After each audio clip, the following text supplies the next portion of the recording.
Chapitre 5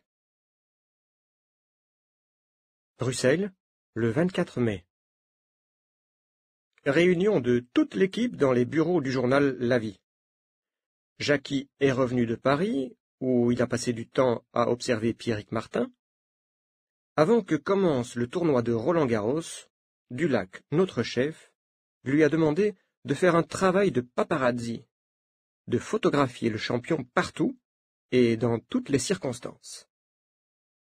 En effet, notre interview de Pierrick Martin à l'hôtel Métropole a été un grand succès pour La Vie.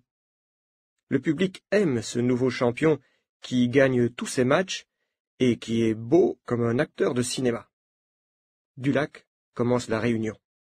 « Alors, Jackie, comment va Pierrick Martin? Je veux voir vos dernières photos. »« Je suis très attentif, » explique Jackie. « Je l'observe tout le temps. Ici, j'ai un bon cliché de Pierrick à la fin d'un match de préparation contre Yashenko, le numéro 2 russe. Pierrick sourit, il est de bonne humeur. Ça n'arrive pas tous les jours, dit Jackie. « Ouais, c'est pas mal, mais c'est pas très intéressant, dit Dulac. « Ici, continue Jackie, il monte dans sa voiture. Une superbe Porsche, belle voiture, pas vrai? Écoutez, vous n'avez pas de photos plus excitantes? Une histoire d'amour? Une relation secrète? Non, il passe tout son temps à s'entraîner pour Roland-Garros. Je sais exactement ce qu'il fait, je vais où il va. Avec ma vieille Renault 5, c'est compliqué de suivre sa Porsche. Mais je fais ce que je peux. Je connais maintenant toutes ses habitudes. Il a une vie normale pour un sportif. Chaque jour, il se lève tôt, il sort rapidement de son hôtel et il va en voiture à Roland-Garros.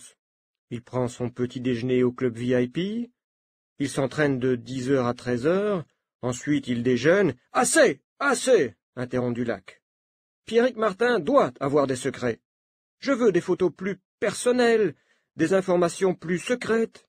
C'est votre travail, oui ou non ?»« Oui, » répond Jackie. « J'ai peut-être une piste pour vous, dit alors Dulac.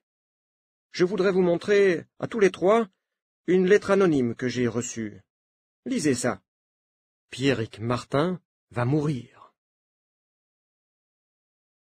Je ne sais pas ce que ça signifie, mais c'est une piste intéressante. Alex, vous allez accompagner Jackie à Paris.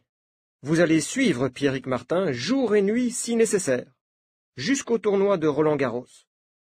Essayez de savoir où est le danger. D'accord, dis-je enthousiaste. Une semaine sans dormir, dit Jackie. Eh oui, Jackie, la vie, c'est la vie, conclut Dulac. Dulac répète tout le temps cette phrase, et ça m'énerve. Et ensuite, je suppose que nous allons travailler sans interruption pendant toute la durée du tournoi de Roland-Garros, dit Jackie. Exact, avec Nina. Ça commence le 26 mai et ça se termine le 15 juin.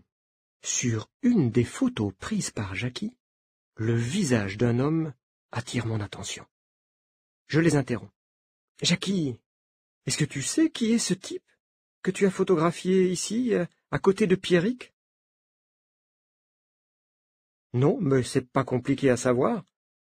Je me rappelle très bien la maison. C'est une très belle maison à Fontainebleau, » dit Jackie. Dulac et moi, on observe attentivement la photo. On voit clairement Pierrick qui sort de sa voiture. Un homme l'attend devant une maison magnifique. « Moi, je sais qui est le type à côté de Pierrick, » dit Dulac. « C'est le docteur Van der Waaren, appelé aussi docteur Frankenstein. »« Pourquoi Frankenstein ?» demande Jackie. « C'est un chirurgien esthétique. Il a opéré des clients célèbres dans le show business. Il a accumulé les erreurs médicales et les procès en justice.